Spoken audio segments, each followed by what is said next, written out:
À Trappes, c'était une visite éclair, mais non moins chargée d'histoire, avec une participante inédite. Josette est fille de cheminot, elle a grandi dans cette cité.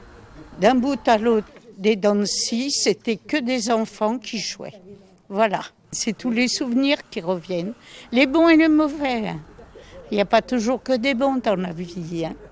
87 ans d'histoire présentée par Mémoire de Trappes, les dents de scie se créent avec l'arrivée des chemins de fer et au déploiement du triage.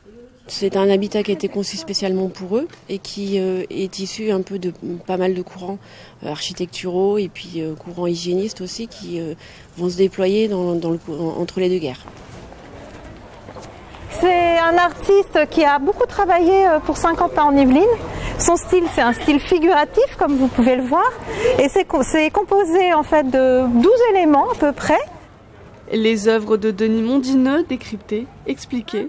Pour sa balade patrimoniale, le musée de la ville s'est placé sous le signe de l'Europe.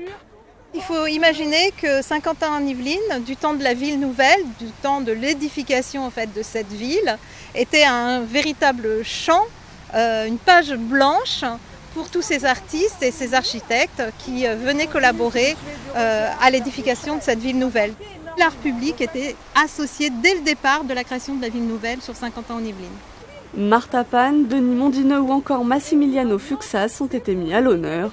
Une dizaine de curieux a ainsi pu découvrir les problématiques de la conservation et la préservation d'une œuvre. Très surpris parce que je passe régulièrement, mais effectivement, j'ignorais tout ce qui se passe derrière et tout ce qui est autour de la restauration et de l'entretien des œuvres. Ça m'a bien fait découvrir mon territoire, parce que vraiment il y a des endroits que je ne connaissais pas du tout. Pour ces journées européennes du patrimoine, une trentaine de lieux ont ouvert leurs portes le temps d'un week-end.